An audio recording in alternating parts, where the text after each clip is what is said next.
집주인이 바뀌어 두려움을 갖고 문의를 하는 경우가 많습니다.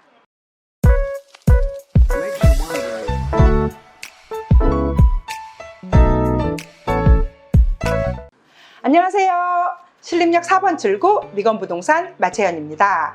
요즘 전세 사기를 당한 사례에서 집주인이 바뀌면서 문제가 되는 경우가 많다 보니까 안전하고 좋은 집을 구해서 전세나 월세를 사는 분들까지도 집주인이 바뀌어 두려움을 갖고 문의를 하는 경우가 많습니다. 신축 빌라, 오피스텔 중에서도 작업이 되어 들어간 전세 입자, 그리고 전세와 매매가 동시에 이루어져 집주인이 바뀐 경우라면 조금은 긴장해야겠지만 정상적인 조건에 정상적인 전세 그리고 월세로 계약하고 살고 있는 임차인이라면 집주인이 바뀌어도 괜찮습니다. 임대차 보호법을 들어 말씀드리겠습니다. 주택임대차 보호법 제3조 대항력에 관한 내용의 사항에서는 임차주택의 양수인, 그 밖에 임대할 권리를 승계한 자를 포함한다. 양수인은 임대인의 지위를 승계한 것으로 봅니다. 그러므로 전 집주인과 계약한 내용이 그대로 바뀐 집주인에게 승계되기 때문에 걱정을 안 하셔도 된다는 것입니다. 계약 기간까지는 전 집주인과 계약한 내용 그대로 살고 이사 나가기 2개월 전에 통보하면 되는 것입니다. 그렇다면 집주인이 바뀌었으니 계약서 다시 써야 하는 것일까요? 아닙니다. 계약서 다시 쓰지 않아도 됩니다. 임대인의 의무가 자동으로 승계되기 때문에 별다른 문제가, 별다른 사정이 없는 한 계약서는 다시 쓰지 않아도 됩니다. 이때 바뀐 집주인의 경우는 계약서를 다시 쓰기를 원하는 경우가 더 많습니다. 바뀐 집주인 입장에서는 임차인은 집주인이 바뀐 이유로 이사를 나가겠다고 이야기하면 3개월 안에 효력이 발생하여 보증금을 내주어야 하기 때문에 새로 계약서를 써서 2년의 계약 기간을 새로 만들기를 원하는 것이 바로 바뀐 집주인입니다.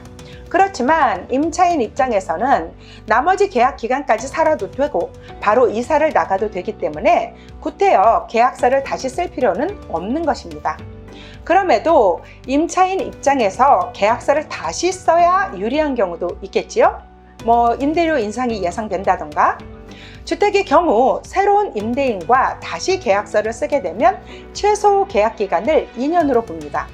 예를 들어 새로운 집주인과 남은 계약기간 1년으로 해서 계약서를 다시 썼다고 해도 2년을 주장할 수가 있고 동시에 계약갱신 청구권도 사용할 수가 있어서 새로운 집주인과 계약한 날로부터 4년을 살 수도 있습니다. 우리나라 주택임대차보호법은 임차인을 상대적 약자로 정의하고 만들어진 법입니다. 모든 주택의 양수인은 임대인의 의무를 승계합니다.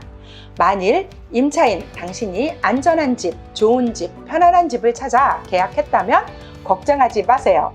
집주인이 바뀐 것은 큰 문제가 되지 않습니다. 새로 계약서를 작성하지 않아도 계약 기간까지 잘 살 수가 있습니다.